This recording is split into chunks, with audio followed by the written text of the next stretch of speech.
ನಮಸ್ಕಾರ ಬಂಧುಗಳೇ. ಸುರಕ್ಷಾ ಸೇವಾ ಸಂಸ್ಥೆಯ ಆಶ್ರಮದಲ್ಲಿ ಡಾಕ್ಟರ್ ಶ್ರೀಮತಿ ಸುಮನ್ ವಿ ಪಾಟೀಲ್ ಅವರ ಜನ್ಮದಿನ ಕಾರ್ಯಕ್ರಮ ಹಮ್ಮಿಕೊಂಡ ಪಾಟೀಲ್ ಕುಟುಂಬ ಪರಿವಾರ. ಜನ್ಮದಿನದ ವಿಷಯಕ್ಕೆ ಸಂಬಂಧಿಸಿದಂತೆ ನಗರದ ಅಂಗವಿಕಲರ, ಅನಾಥರ ಹಾಗೂ ವೃದ್ಧರ ಸೇವಾಶ್ರಮವಾದ ಸುರಕ್ಷಾ ಸೇವಾ ಸಂಸ್ಥೆಯ ಆಶ್ರಮಕ್ಕೆ ಹಿರೇಲೆಕ್ಕೆಹಾಳ್ ಗ್ರಾಮದ ಪಾಟೀಲ್ ಕುಟುಂಬ ಪರಿವಾರದವರು ಡಾಕ್ಟರ್ ಶ್ರೀಮತಿ ಸುಮನ್ ವಿ ಪಾಟೀಲ್ ಅವರ ಜನ್ಮದಿನದ ಪ್ರಯುಕ್ತ ಆಗಮಿಸಿ ಅವರ ಜನ್ಮದಿನದ ಕಾರ್ಯಕ್ರಮವನ್ನು ಸೋಮವಾರದಂದು ಹಮ್ಮಿಕೊಂಡಿದ್ದರು.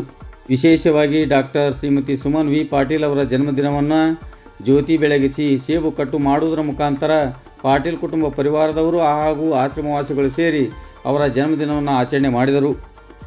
ಡಾಕ್ಟರ್ ಶ್ರೀಮತಿ ಸುಮನ್ ವಿ ಪಾಟೀಲ್ ಅವರು ಆಶ್ರಮವಾಸಿಗಳಿಗೆ ಸಿಹಿ ಹಂಚಿ ಅವರ ಆಶೀರ್ವಾದ ಪಡೆದುಕೊಂಡರು.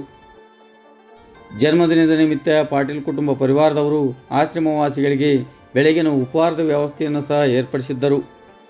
ಕಾರ್ಯಕ್ರಮದಲ್ಲಿ ವೀರನಗೌಡ ಪಾಟೀಲ್, ಅಮರಗೌಡ ಪಾಟೀಲ್, ಶ್ರೀಮತಿ ಅಮರಮ್ಮ, ಶ್ರೀಮತಿ ಅಕ್ಷತಾ, ಶ್ರೀಮತಿ ವಿನುತಾ, ಕುಮಾರ್ ನೀರಜ್ ಹಾಗೂ ಕುಮಾರ್ ಬಸನಗೌಡ ಸೇರಿದಂತೆ ಆಶ್ರಮವಾಸಿಗಳು ಹಾಗೂ ಸಂಸ್ಥೆಯ ಸದಸ್ಯರು ಉಪಸ್ಥಿತರಿದ್ದರು.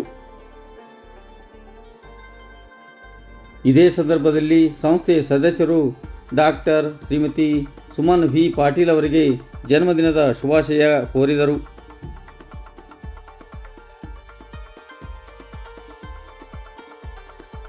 ನಮಸ್ಕಾರಗಳು. ಹಿರೇಲೆಕ್ಕೆಹಾಳ್ ಗ್ರಾಮದ ಶ್ರೀ ಅಮರೇಗೌಡ ಪಾಟೀಲ್ ಇವರು ತಮ್ಮ ಸಹೋದರಿಯಾದ ಡಾಕ್ಟರ್ ಸುಮನ್ ಪಾಟೀಲ್ ಇವರ 27ನೇ ವರ್ಷದ ಹುಟ್ಟುಹಬ್ಬವನ್ನು ನಮ್ಮ ಸುರಕ್ಷಾ ಸೇವಾ ಸಂಸ್ಥೆಯಲ್ಲಿ ಬಂದು ಆಚರಿಸುತ್ತಿರುವುದು ತುಂಬ ಸಂತೋಷದ ಸಂಗತಿ. ಈ ಶುಭ ಸಂದರ್ಭದಲ್ಲಿ ಅವರು ಎಲ್ಲ ಆಶ್ರಮವಾಸಿಗಳಿಗೆ ವಿಶೇಷ ಉಪಹಾರ ವ್ಯವಸ್ಥೆ ಮಾಡಿದ್ದು ಅವರಿಗೆ ಧನ್ಯವಾದಗಳು. ಡಾಕ್ಟರ್ ಸುಮನ್ ಪಾಟೀಲ್ ಇವರು ನಮ್ಮ ಸುರಕ್ಷಾ ಸೇವಾ ಸಂಸ್ಥೆಗೆ ಅತ್ಯಂತ ಚಿರಪರಿಚಿತರಾಗಿದ್ದು ಅವರಿಗೆ ಸುರಕ್ಷಾ ಸೇವಾ ಸಂಸ್ಥೆಯ ಪರವಾಗಿ ಹಾಗೂ ಎಲ್ಲ ಆಶ್ರಮವಾಸಿಗಳ ಪರವಾಗಿ ಹುಟ್ಟುಹಬ್ಬದ ಹಾರ್ದಿಕ ಶುಭಾಶಯಗಳನ್ನು ತಿಳಿಸುತ್ತೇನೆ. ಧನ್ಯವಾದಗಳು. ನಮಸ್ಕಾರಗಳು. ಡಾಕ್ಟರ್ ಶ್ರೀಮತಿ ಸುಮನ್ ವಿ ಪಾಟೀಲ್ರವರು ತಮ್ಮ ಜನ್ಮದಿನವನ್ನು ವಿಶೇಷವಾಗಿ ಸುರಕ್ಷಾ ಸೇವಾ ಸಂಸ್ಥೆಯ ಆಶ್ರಮವಾಸಿಗಳ ಸಮ್ಮುಖದಲ್ಲಿ ಆಚರಣೆ ಮಾಡಿಕೊಂಡು ಆಶ್ರಮವಾಸಿಗಳಿಗೆ ಬೆಳಗಿನ ಉಪಹಾರದ ವ್ಯವಸ್ಥೆಯನ್ನು ಏರ್ಪಡಿಸಿದ್ದಾರೆ. ಪ್ರಪ್ರಥಮವಾಗಿ ಡಾಕ್ಟರ್ ಶ್ರೀಮತಿ ಸುಮನ್ ವಿ ಪಾಟೀಲ್ರವರಿಗೆ ನನ್ನ ಪರವಾಗಿ ಹಾಗೂ ಸಂಸ್ಥೆಯ ಸರ್ವ ಸದಸ್ಯರ ಪರವಾಗಿ ಜನ್ಮದಿನದ ಹಾರ್ದಿಕ ಶುಭಾಶಯಗಳನ್ನು ಕೋರುತ್ತೇನೆ.